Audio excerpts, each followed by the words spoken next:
বুদ্ধি সাহস দিয়ে যতটুকু এগোতে পেরেছি, কিন্তু অবশ্যই জনগণের রক্তের বিনিময়ে আমরা ওখানে গেছি। আমি জনগণের কাছে জবাবদিহি করতে বাধ্য।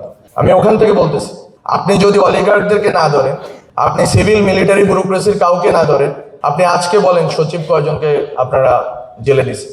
সচিবরা এখনো বাড়িধারা ডিওএইচএস বসে আছে, ওরা রিল্যাক্সে জীবনযাপন করতেছে। আপনি গ্রেপ্তার করলেন, আপনার এই যে গ্রেপ্তারের পরবর্তী ছেড়ে পালিয়ে গেছে, এটা শুধুমাত্র আমরা তো শুধুমাত্র সমালোচনার জন্য কয়েকটা জিনিস আছে আমাদের, সেটাই আমরা করি। শুধু ক্যান্টনমেন্টে পালিয়ে যায়নি, বরং এর বাইরেও অনেক আন্ডারস্ট্যান্ডিং এর ভিত্তিতে অনেক লোক বেরিয়ে গেছে, এই দেশ থেকে পালিয়ে গেছে। অনেক সচিব আমলা যাদেরকে আমি যখন জনপ্রশাসন কমিটির সেক্রেটারি ছিলাম, আমি দায়িত্ব নিয়ে বলছি, আমরা সেখানে চেষ্টা করেছি আওয়ামী লীগের এবং যারা ফেসিবাদের দালাল ছিল সেই সচিবদের বাদ দেওয়ার জন্য, কিন্তু আমরা বাদ দিতে পারিনি কেন, সেই জবাব আমি দিব।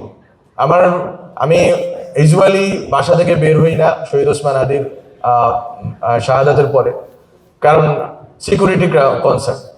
কারণ আপনারা বলতে পারেন আপনার শুধু সিকিউরিটি কনসার্ন, আমাদের সিকিউরিটি কনসার্ন আছে because we spoke the truth, এবং এই জন্য মন্ত্রণালয়ের শেষ 4 মাস আমাকে কোনো কাজ করতে দেওয়া হয়নি। মিডিয়াতে আপনি যদি মিডিয়াকে করতে বলেন, যদি আপনি বলেন মিডিয়াকে ভাই মিডিয়া সামলানোর জন্য আপনার অলিগার্ক সামলাইতে হবে, আপনার পুঁজিপতিদের সামলাইতে হবে, যারা মিডিয়াতে ইনভেস্ট করে তাদেরকে সামলাইতে হবে। আপনি তাদের বিরুদ্ধে কোনো ব্যবস্থা নেবেন না। আপনি যারা সরাসরি হাইকোর্ট থেকে জামিন নিয়ে বেরিয়ে যাবে এবং বিভিন্ন বড় বড় এখন রাজনৈতিক দলের নেতাদের সাথে হ্যান্ডশেক করবে, তাহলে আপনি কিভাবে পরিবর্তন করবেন? আপনারও তো এই বাংলাদেশে থাকতে হবে, আপনাকেও তো এখানে এই এত শত্রু পরিবেষ্টিত, এত কম্প্রোমাইজিং এলিমেন্টের সামনে আপনি কোনো সাহসী ভূমিকা রাখা আপনার জন্য খুবই কঠিন। দালালি করার অভিযোগে যাকে গ্রেপ্তার করা হয়েছে, সে যদি হাইকোর্ট থেকে ছাড়া পেয়ে আবার দালালি করার সুযোগ পায়, এটা তো আমার দায় না।